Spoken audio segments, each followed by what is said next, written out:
Olá pessoal, sejam bem-vindos a mais uma aula de termodinâmica. Nessa aula a gente vai ensinar vocês como resolver os exercícios, que é o que vocês tanto queriam. Então nós vamos ensinar passo a passo de uma maneira que a gente achou que fosse mais fácil para aprender. Mas quem quiser fazer diferente pode se sentir à vontade para desenvolver uma nova maneira de resolver os exercícios de termodinâmica.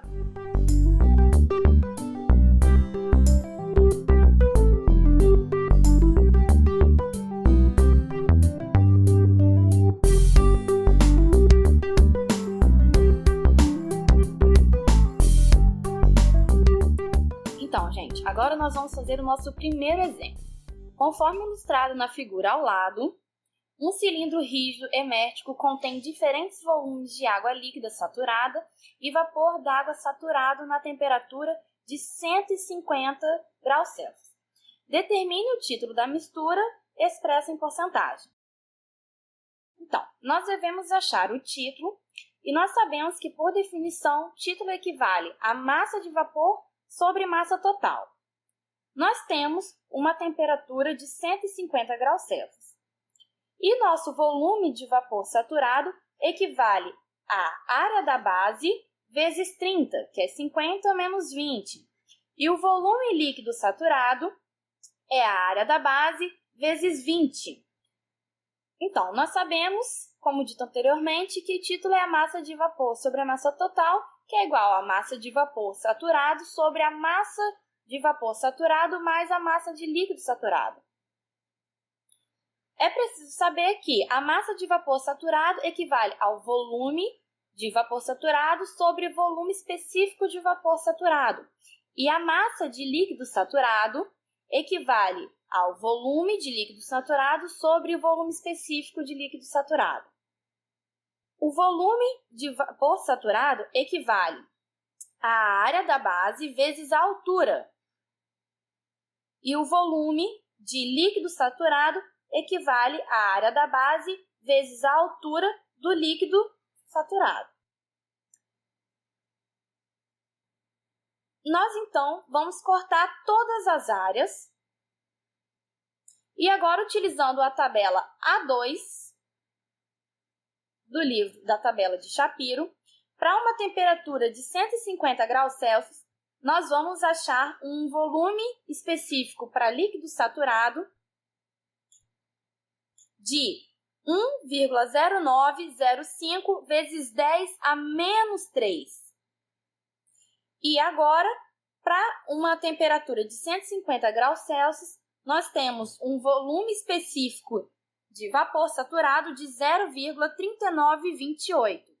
Bom, esses dados nós retiramos da tabela de Shapiro, que são o volume específico de líquido saturado e o volume de vapor saturado. Agora, nós vamos substituir todos os valores encontrados anteriormente. Então, nós sabemos que a altura de vapor saturado equivale a 30. E o volume específico de vapor saturado, pela tabela, equivale a 0,3928. Aqui é a mesma coisa. E nós sabemos que a altura de líquido saturado equivale a 20. E o volume específico de líquido saturado equivale a 0,0010905. Bom, realizando esta conta, nós encontramos um título de 0,004147, que é igual a 0,415%. Feito isso, terminamos o nosso primeiro exercício.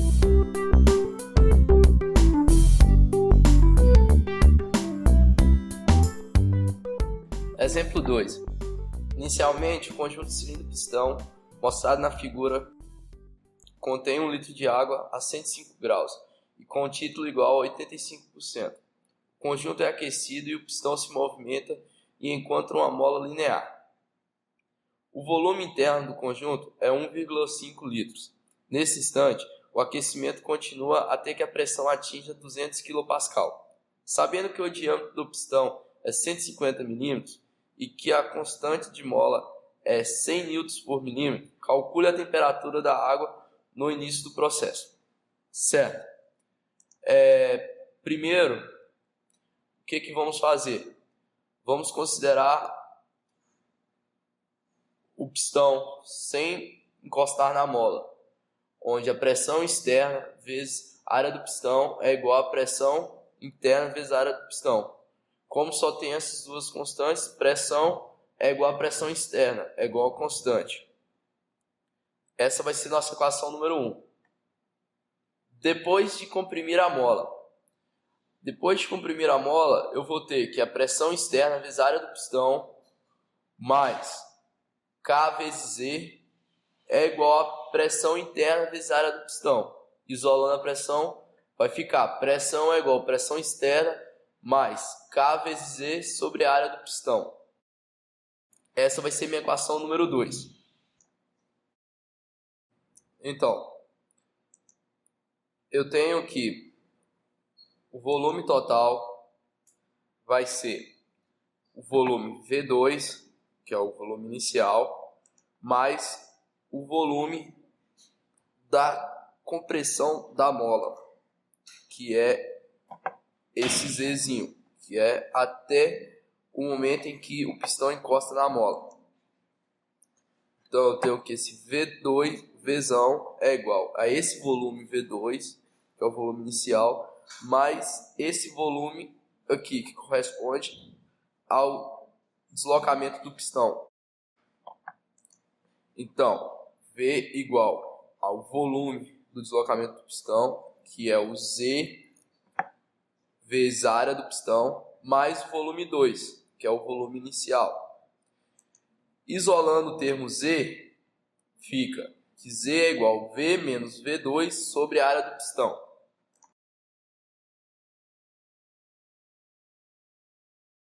No primeiro diagrama de corpo livre que nós tínhamos, pressão externa vezes a área do pistão era igual a pressão vezes a área do pistão, que eu considerei que a pressão é constante.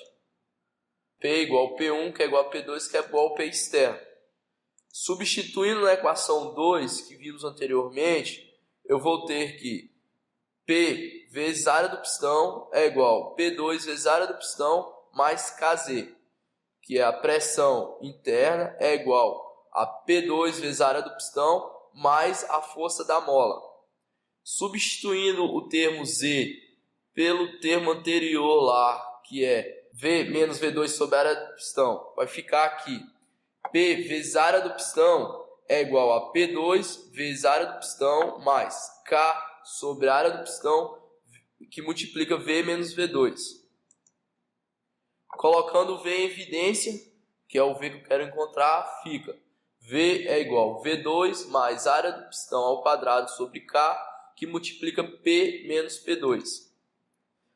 A variação de P é linear com o volume do processo 2 e 3, que é isso aqui. Esse processo. Como podemos ver, no instante 3, a água vai se encontrar como vapor superaquecido. Eu tenho que V1 é igual a 1 litro, foi dado no enunciado, que é igual a 0,001 metros cúbicos. T1 igual a 105 graus. X1, que é o título 1, é igual a 85%. Então, aqui é o diagrama PV.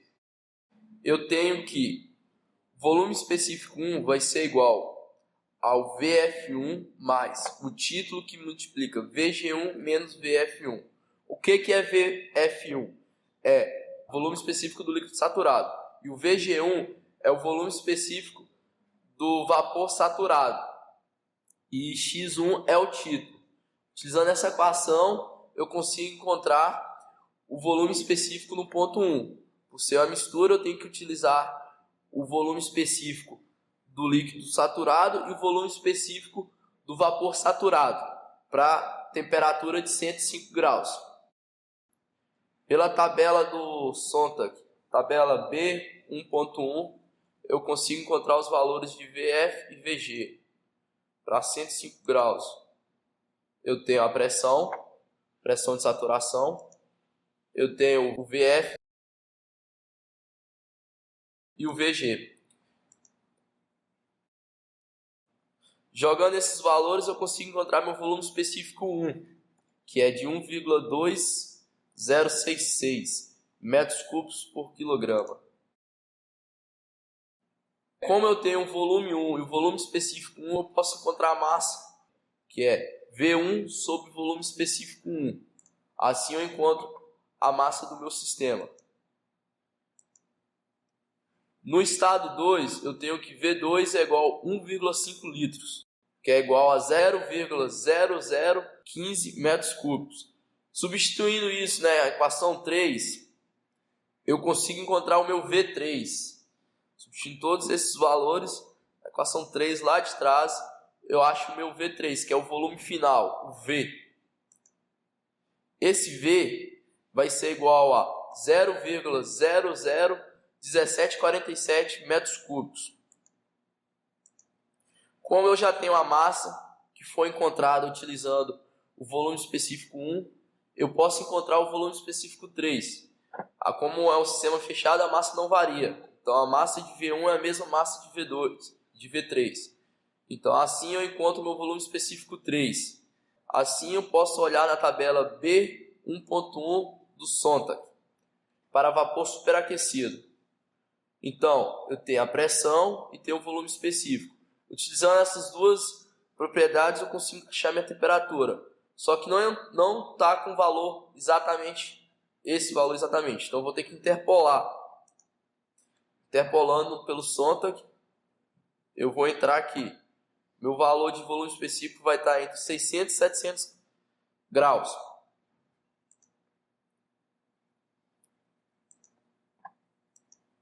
Tcharam!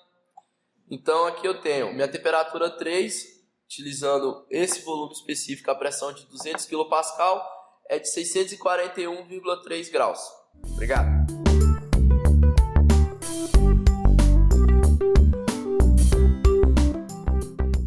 Bom, exemplo 3.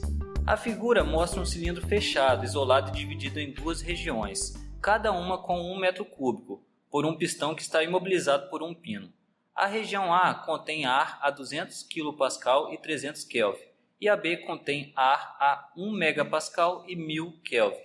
O pino então é removido, liberando o pistão. No estado final, devido à transferência de calor através do pistão, as regiões apresentam a mesma temperatura. Determine as massas de ar contidas nas regiões A e B e também a temperatura e pressão final desse processo. Bom, nosso sistema está dividido na câmara A e na câmara B. Ele é dividido por um êmbolo que inicialmente está travado por esse pino. Logo, essas massas elas não se misturam, a massa de A com a massa de B, e em um determinado momento esse pino é retirado. Então, todo o sistema ele vai entrar em equilíbrio. Então, ele vai ter uma nova temperatura e uma nova pressão. Bom, inicialmente a gente vai organizar o nosso problema, dividindo no sistema A com todos os dados iniciais de volume, pressão e temperatura, e da câmara B, de volume, pressão e temperatura.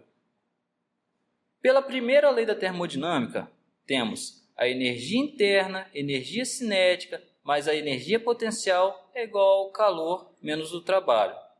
Vamos desconsiderar a energia cinética, a energia potencial, o calor e o trabalho. Logo, nossa equação vai ficar: a variação de energia interna é igual a zero. Bom, U1 é igual a U2. Como no estado inicial a energia interna de A e separado da energia interna de B, então a gente vai colocar a energia interna de A mais a energia interna de B. E que vai ser igual ao quê? U2, que é o quê? A soma dessas duas energias finais do sistema. Então, nossa equação vai ficar: a massa de A é igual à energia interna de A mais a massa de B vezes a energia interna de B, que é igual à soma da massa do sistema vezes a energia interna U2. Chamamos essa equação de equação 1. Vamos utilizar a tabela A7. Entrando com os valores de temperatura de 300 Kelvin, a gente consegue encontrar o valor da energia interna 1. E com o valor de temperatura de 1000 Kelvin, a gente consegue encontrar o valor da energia 2. Aplicando a fórmula de gases ideais, que é essa aqui, a gente vai conseguir encontrar a massa de A e a massa de B, conhecendo pressão, volume, a constante dos gases e a temperatura. Então a massa de A ficou igual a 2,32 kg e a massa de B 3,48 kg. Então a soma da massa de A mais a massa de B é igual a 5,8 kg. Então da equação 1 a gente já consegue substituir todos os valores. Massa, energia interna, massa de B, energia interna de B, dividido pela soma das duas massas. Então, substituindo todos os valores, a gente consegue encontrar o valor de energia interna U2, que deu um valor de 541,258 kJ por quilograma. Devemos interpolar então esse valor da tabela A7. Então, esse valor vai estar nessa região aqui. Então, entrando com esse valor, a gente consegue interpolar e encontrar a temperatura, que é igual a 736,13 Kelvin. Da equação de estado, novamente aplicando a fórmula de gases ideais, substituindo todos os valores, a gente consegue encontrar a pressão final do sistema de 612,68 kPa.